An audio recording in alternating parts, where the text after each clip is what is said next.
We're going to start with a Fox News alert now because the romance between Hillary Clinton's State Department and her family's foundation exposed again. This time, brand new emails showing inside favor from both sides. Garrett Tenney is live from Washington, D.C. with all the very latest on this. Hey, Garrett. Pete Clayton and who is that? Clayton is there today. Good morning, y'all.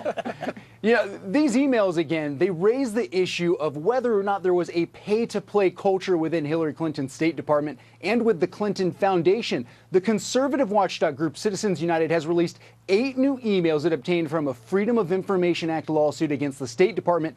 And these emails show further evidence that top donors to the Clinton Foundation received special treatment and privileges from Clinton's State Department. In one email from December 2010, Doug Band, who was a top official at the foundation, sent Hillary Clinton's top aide, Huma Abedin, a list of 3 individuals to be invited to a State Department lunch with the Chinese president. Those 3 individuals also happened to be major donors to the Clinton Foundation. According to the foundation itself, UBS President Bob McCann donated between $500,000 and $1 million. Rockefeller Foundation President Judith Rodin donated between $10 and $25 million, and Western Union CEO Hikmet Ersek donated between $1 and $5 million. Then, just a couple weeks later, Doug Band with the Clinton Foundation followed up with Abedin to request that Judith Rodin be seated at Vice President Joe Biden's table, to which Abedin responded, "I'll ask." Even now, though, both the State Department and the Clinton campaign maintain that donors to the Clinton Foundation did not receive any favors or hold any special influence. Though, as more of these emails come out, that is an argument that is becoming more and more difficult to make. Back to y'all. Wow. Garrett Tenney, live for us in D.C. Thanks. We want to bring in Judge Alex Farrar, former Dade County Circuit Court judge, and to get a weigh in on this latest. What do you make of this? It looks disgusting. I mean, realistically, what people, I guess, benefit that you can get as a politician that you can give to people is access, is to be able to come and make your point to the politician. Is it illegal?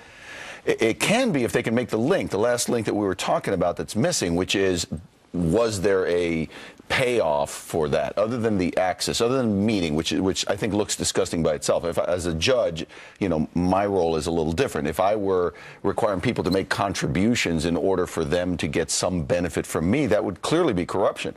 In their situation, it's a matter of getting access to the State Department, to dinners and things like this. Now, if they could show that the Clinton Foundation is getting money, and then the State Department is doing something beyond the lunches or beyond seating people, it could be criminal. But even short of being criminal, just letting people pay the Clinton Foundation money so that you can then give them access to the president of China, to all these other things, it's disgusting. It's really disgusting. Now, what we don't know is, are we going to find down the road that there are countries or companies that would hire Bill Clinton and pay him $500,000, and then the State Department would let that company sit at the table with the Chinese president where they want to negotiate business deals with China? I mean, that's a clear criminal event. Judge, let me ask you to put your political hat on for 2 seconds, because everything you just said, and you led by saying that this is just disgusting. Yeah, and there is so much evidence there, every new batch of emails that comes out, but it doesn't seem like the GOP gets anywhere with that, or it doesn't seem like Donald Trump's campaign gets anywhere with that. Yeah, because they're salmon. You're swimming upstream against a media that does not want to pay attention to that because it's Hillary.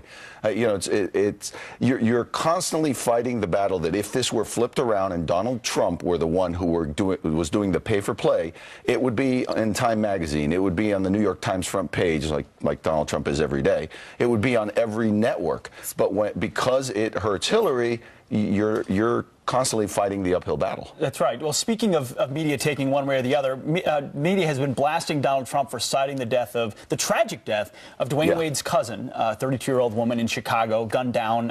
It would look like gang violence. He's trying to win over black voters, but he's being accused of taking this case and using it for politics.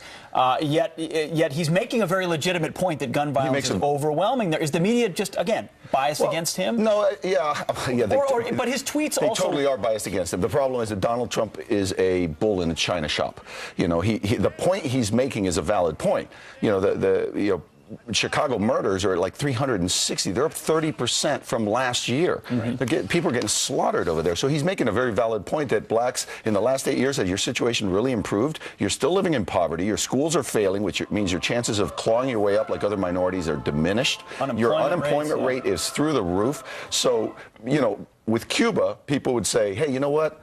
We've been doing the same thing with Cuba year after year after year, and it's not working. Let's change the embargo. Well, we've been doing the same thing. Democrats have been promising the same thing year after year after year to blacks, and it's not working. He's trying to shed light on a very important subject, and so the media is going after him on the politics of it, rather than challenging him on any facts here. He just makes it the wrong way. He's making a valid point. He just The tweet that he sent out, Dwayne Wade's cousin was shot and killed walking her baby in Chicago. Just what I have been saying. African Americans will vote Trump. He later deleted that because of a spelling error. What he then posted was, my condolences to Dwayne Wade and his family. That should have been his first on their loss. They are in my thoughts. And he did the same thing with Orlando, right? It was almost seeming like we had this big tragedy, vote for me. Right. It seems very self-centered. It seems very opportunistic. He should have given the compassionate tweet first and then said, it just reinforces what I've been saying. We'd be remiss if we didn't get you to weigh in on some of the other news of the day, which is the Making a Murderer show on Netflix, one of the most popular shows ever on Netflix. And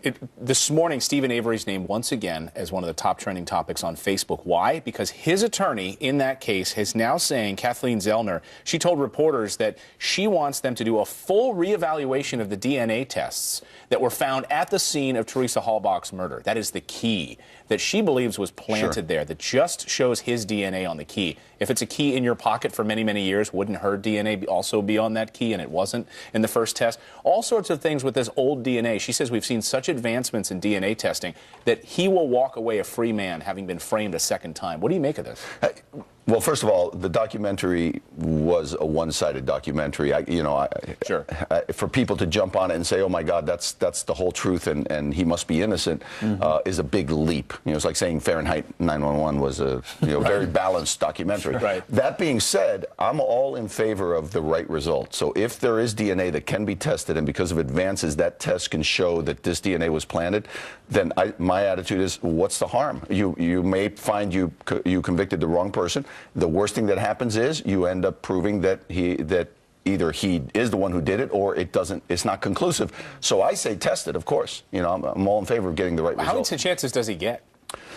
Well, I think that whenever there's newly discovered evidence, and this would fall under newly discovered evidence, you get another chance. If it's really legitimately something new that may lead to an acquittal, the worst thing in the world we could have is an innocent person, and he already went that route the first time when he was convicted and then later exonerated, an innocent person being locked up, you know, for the rest of their life. So what's the harm? Unbelievable. Well, that show, we already saw the nephew get out as a result of that. And he definitely deserved a new trial. His lawyer should have been disbarred. Always good to get your perspective, Judge. Thank you, Judge. Thank you, Judge. It's always great to be here. Judge Alex Ferrer. All right, turning now to your headlines this morning. Brand new details surrounding the savage stabbing of 2 Catholic nuns in rural Mississippi. The suspect, Rodney Sanders, confessing to police, but gave no reason for committing the crime. And that's not all. We're learning he has a long criminal history.